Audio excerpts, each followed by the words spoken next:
સંસ્કારી નગરી વડોદરા શહેરના સ્ટેશન વિસ્તારની અંદર સર સયાજીરાવ ગાયકવાડની વિરાટ પ્રતિમા બિરાજમાન છે। તંત્ર દ્વારા આ પ્રતિમાની કોઈ સાફ સફાઈ કરવામાં આવતી નથી, જેના કારણે આજે રાજવી પરિવારના લોકોએ પોતાની નારાજગી વ્યક્ત કરી હતી। સંસ્કારી નગરી વડોદરાના સ્ટેશન વિસ્તારમાં આવેલ ઐતિહાસિક નાનકડા બગીચામાં સર સયાજીરાવની પ્રતિમા બિરાજમાન છે।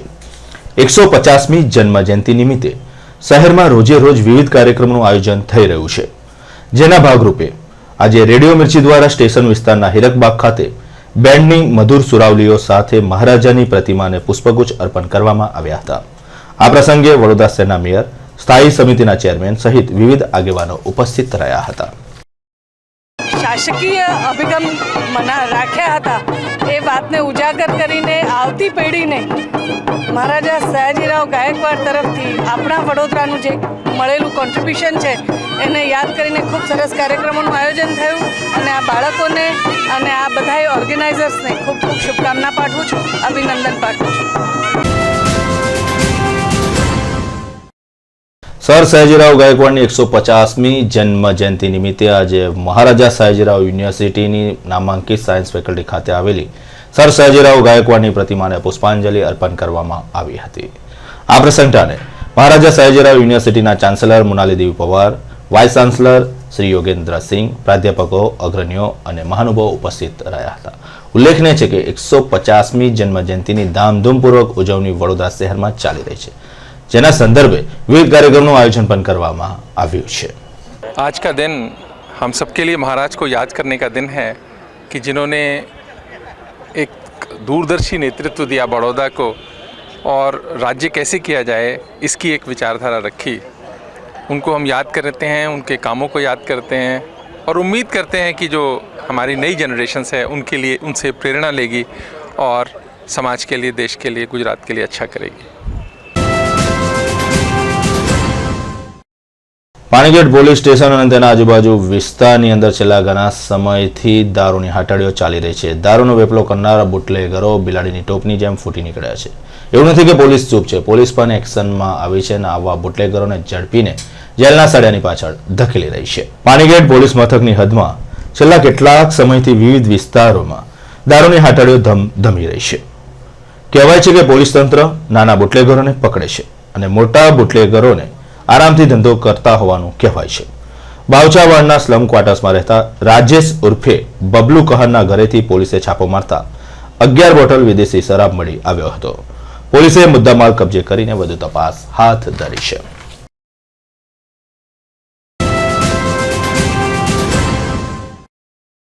હર હંમેશા દારૂનો વેપલો વધી રહ્યો હોવાની બાતમી પોલીસને પ્રાપ્ત થાય છે। બુટલેગરો ખુલ્લેઆમ શહેરના સીમાડા વિસ્તારનો લાભ લઈને બિંદાસપણે દારૂનો વેપલો કરતા હોય છે। આવા બુટલેગરો બિંદાસ રીતના દારૂનો વેપલો કરીને લાખો રૂપિયાની રોકડી કરીને પલાયન થઈ જતા હોય છે। એસઓજી ટીમને આજે બાતમી મળી હતી। આ બાતમીના આધારે ધુમાડ ચોકડી પાસે એસઓજીની ટીમે વોચ ગોઠવી હતી અને આવા જ બુટલેગરને વિદેશી દારૂના જથ્થા સાથે આજે ઝડપી પાડવામાં આવ્યો હતો। વડોદરા એસઓજી ટીમે આજે ધુમાડ ચોકડી પાસે એક ઇન્ડિકા કારને અટકાવતા લાખો રૂપિયાનો વિદેશી શરાબ ઝડપાતા શહેરના સીમાડે દારૂની હેરાફેરી મોટા પાયે થતી હોવાનું કહેવાય છે। આજે બપોરના સમયે એસઓજીની ટીમે ધુમાડ ચોકડી પાસેથી પસાર થતી GJCD 5496 નંબરની ઇન્ડિકા કારને અટકાવીને અંદર તપાસ કરતા 5 પેટી બિયર અને દારૂની 3 પેટી સહિત વિવિધ બ્રાન્ડના વિદેશી શરાબની પેટીઓ મળી આવી હતી।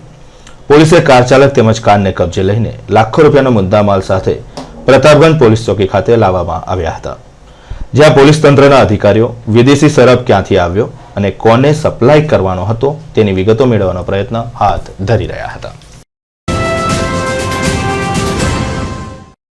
સયાજીરાવ યુનિવર્સિટીની પોલિટેકનિક ફેકલ્ટીની અંદર થયેલી શ્રમજીવી યુવકની હત્યામાં પોલીસે વિદ્યાર્થી અગ્રણીની ધરપકડ કરતા સમગ્ર કેમ્પસમાં સનસનાટી મચી જવા પામી હતી। જિગ્નેશ નામનો વિદ્યાર્થી અગ્રણી પોલિટેકનિકનો એફઆર છે અને આ યુવકને મારવા માટે અગ્રેસર હતો। અન્ય 4 વિદ્યાર્થી નેતાઓનો પણ નામ ખુલવા પામ્યા છે। કોમ્પ્યુટર એન્જિનિયરિંગમાં અભ્યાસ કરતા જિગ્નેશની પોલીસે ધરપકડ કરતા ઘણા બધા વિદ્યાર્થી અગ્રણીઓ છેલ્લા ઘણા દિવસથી ભૂગર્ભમાં ઉતરી ગયા છે અને ભારે ફફડાટ વ્યાપેલો જોવા મળે છે। શ્રમજીવી યુવકને મૂળ માર મારીને તેને મોતને ઘાટ ઉતારનાર આ વિદ્યાર્થી અગ્રણીની ધરપકડનો દોર હવે ચાલુ થયો છે। પોલીસ કોઈની પણ સહેજ શરમ રાખ્યા વગર સાચા હત્યારાઓને ઝડપીને જેલના સળિયાની પાછળ ધકેલી દેશે. શહેરના પંડ્યા હોટલ બ્રિજ પાસે આવેલી પોલિટેકનિક કોલેજના રવિન્દ્રનાથ ટાગોર હોલમાં ગત બુધવારે સવારે 11 વાગ્યાના અરસામાં કિશન કનુભાઈ મારવાડી, જે વારસિયાના સંજયનગર ખાતે રહેતો હતો, દિનેશ ઉર્ફે કલ્લુ કિશન મારવાડી અને તુલસી પ્રેમાભાઈ મારવાડી મોબાઈલ ચોરવા ઘૂસ્યા હતા. આ પૈકીનો કિશન ઝડપાઈ જતા 4 થી 5 અજાણ્યા શખ્સોએ તેને લાકડીથી બેરહેમીપૂર્વક માર મારતા મોત થયું હતું. ફતેગંજ પોલીસે હત્યાનો ગુનો નોંધ્યા બાદ હોસ્ટેલમાં ચેકિંગ કરીને લાકડી, સ્ટમ્પ, હોકી જેવા હથિયારો કબજે લીધા હતા. તેમજ રૂમ નંબર 1માં લોહીના ઢાક જણાતા તેના નમૂના પણ લેવાયા હતા. પોલીસની તપાસમાં એક ગોહિલ અને એક બ્રાહ્મણ અટક ધરાવતા યુવક સહિતની ત્રિપુટી હોસ્ટેલમાં ગેરકાયદેસર રહેતી હોવાની અને બેફામ દાદાગીરી કરી વિદ્યાર્થીઓ પર દાબ રાખતી હોવાનું બહાર આવ્યું હતું. પોલીસે હત્યામાં સંડોવાયેલા યુવકો પૈકી જિગ્નેશ ઇટાલિયાની મોડી રાત્રે ધરપકડ કરી છે. પોલીસ ઇન્સ્પેક્ટર બેન્કરે પૂછતાછ કરતા તેને જણાવ્યું હતું કે બનાવના દિવસે હોસ્ટેલમાં અવાજ થતા તે પણ ત્યાં દોડીને ગયો હતો, જ્યાં મોબાઈલ ચોર પકડાયો હોવાથી બધાએ તેને માર માર્યો હતો. વિદ્યાર્થી અગ્રણીની પૂછતાછમાં વધુ 4 નામો ખુલતા પોલીસે તમામની શોધખોળ હાથ ધરી છે. હત્યા કેસમાં ધરપકડ કરાયેલો 20 વર્ષીય જિગ્નેશ લાભુભાઈ ઇટાલિયા કોમ્પ્યુટર એન્જિનિયરિંગ ડિપ્લોમાના બીજા વર્ષમાં અભ્યાસ કરે છે. આરટી હોસ્ટેલની રૂમ નંબર 3માં રહેતા આ વિદ્યાર્થીના પિતા કતાર ગામમાં એમ્બ્રોઇડરી વર્ક કરી રહ્યા છે.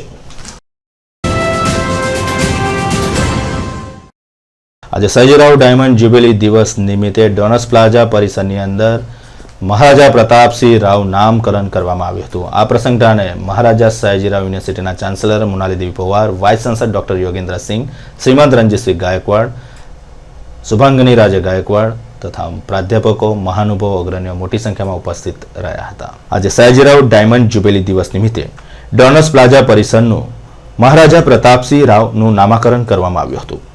તે ઉપરાંત પરિસરમાં પ્રતાપસિંહ રાવ ગાયકવાડની પ્રતિમા મૂકવાના સ્થળે ચાન્સેલર મોનાલીદેવી પુવારના હસ્તે ખાતમુહૂર્ત કરવામાં આવ્યું હતું. આ પ્રસંગે મહારાજા સયાજીરાવ યુનિવર્સિટીના વિવિધ પ્રાધ્યાપકો, વિદ્યાર્થીઓ મોટી સંખ્યામાં ઉપસ્થિત રહ્યા હતા. જે લોકોને એનાથી ફાયદો થયો હોય, જે લોકોને લાભ મળ્યો હોય, એ લોકો પાસેથી આપણે જાણવું જોઈએ કે એમના શું વિચારો છે. આજે આપણે જ્યારે 150માં જન્મદિવસ ઉજવવા જઈએ છીએ ત્યારે એ લોકોએ આગળ આવીને એમની ભાવનાઓ પ્રકટ કરવી.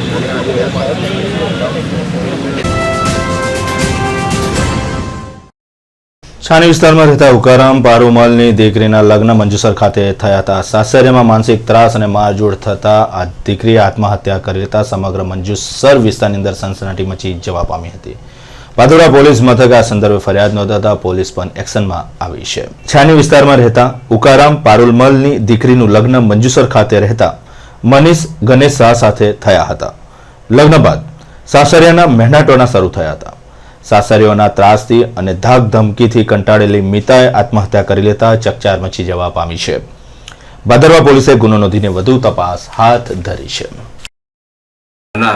મનીષાબેન ના પિતાએ ઉકારામે પોતાની પુત્રી મંજુસર ગામે પરણાવેલ અને સાસરીઓના ત્રાસથી આત્મહત્યા કરી લેતો પિતાની ફરિયાદના આધારે આરવાઈ રાવલ પોસી ભાદરવાના આવે 3 આરોપીઓની અટક કરેલ અને હાલ સુધી તપાસ ચાલુ છે.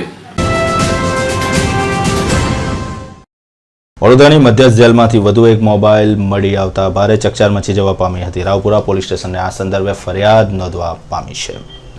શહેરની મધ્યસ્થ જેલમાં ગઈકાલે સાંજે ચેકિંગ દરમિયાન જેલના યાર્ડ નંબર 7ના બેરેક નંબર 4 પાસેથી એક બિનવારસી મોબાઈલ મળી આવ્યો હતો.